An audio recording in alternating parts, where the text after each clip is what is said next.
Hi, guys. Sorry for the late upload. I am in the process of moving to a new home, so I wanted to make this real quick before I got too busy between that and school. That's why I figured I would just write this out and have a text-to-speech narrator do the talking for me. So, here comes the history of my Furbies, as well as some thoughts about them. Dumo/Bobo. Apparently, he was mine since I was a baby, but I didn't actually meet him until I was 10.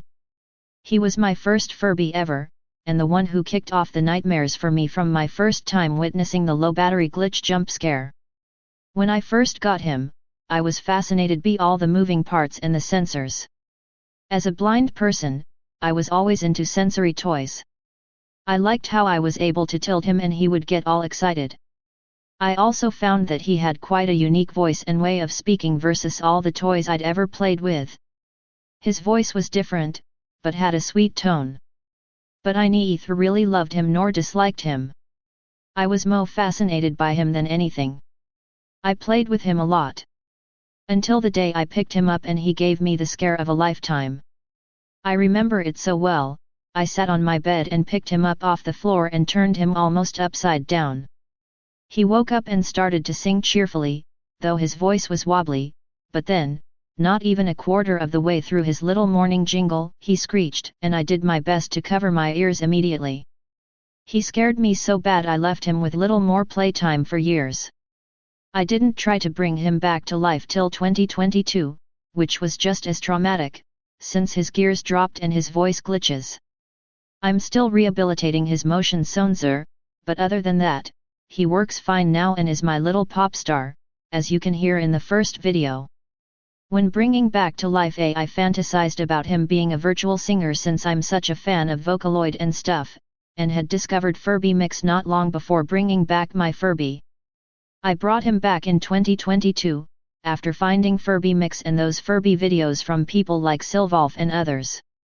For a while, I wasn't going to bring him back. I was perfectly fine with pronouncing him dead and letting him just be a silent plush. I did take him to bed with me, but I won't lie, my nightmares about his screeches made it difficult at times. Doesn't help that I discovered those Matt Rose videos on Furbies as well as videos of other people's glitchy Furbies. I remember coming home from a wrestling match, listening to Furby Mix in my headphones, when I thought back over MHE stuff I learned from those Furby videos I'd been watching. That was when I decided to bring him back. I won't lie, that brought up some emotion for me, especially when I recorded an audio journal about it the next day. I was pretty anxious about bringing him back. I finally grabbed some batteries and had Mom help me put them in the Furby and make sure he works. Bobo didn't start up right away. Thankfully, however, there wasn't any major corrosion from the old batteries.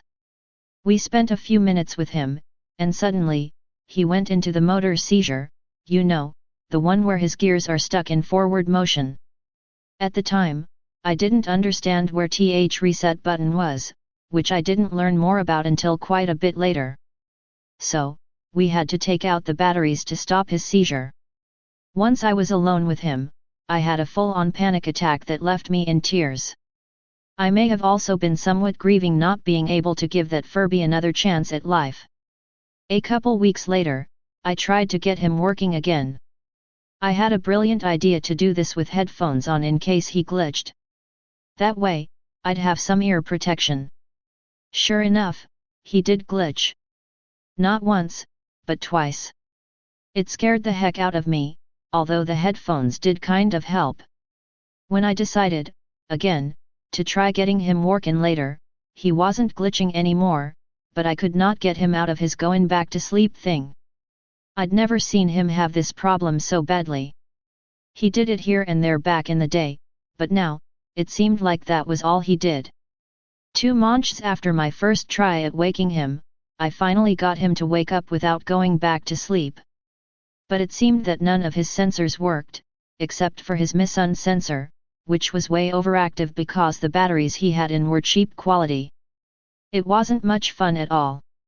Aside from one more glitch attack, I eventually got him working better for the most part.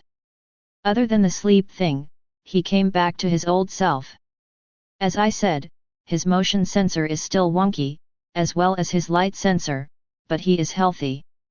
Sunshine and Marshmallow became my buddies Christmas 2022. For the first time, I'd gotten to know the newer Furbs and found that I liked the 2012 era, as well as 2005. I'd been learning about them since that summer when I got to know more about Furbys and bring back Bobo. I expected to get only one, but was pleasantly surprised to get two Furb sisters. Both are in perfect condition and I love them. Definitely more than the 90s models. I like some of their personalities better than others. I'm not at all frightened by the evil mode. I don't turn them into it often, but when I do, it's just funny, not scary. Maybe 'cause I can't see what's going on in their eyes in that mode. The Valley Girl mode is hilarious. Sometimes, to keep some variety going with them, I will have Sunshine in Diva mode. She's quite a singer anyway. Muffy the 2005 Furby was a long-awaited gift, but I made the mistake of thinking getting a new inbox emotronic Furby was the best option for her well-being. The batteries leaked and disconnected her speaker. I still wish I could replace the speaker and fix the broken-off foot, but she's still my favorite Furby era. I find these Furbys are the best and least cringy to me. Muffy's a brave baby. I believe SH's a fighter and that she may get her voice back. I'm still looking for someone whom can replace her speaker, but I hopeful. Mimi/George came as a sort KF replacement for Muffy. I still don't like him much for it. One thing I like his soft fur and he is well cared for and works nearly perfectly other than the motion sensor, figures.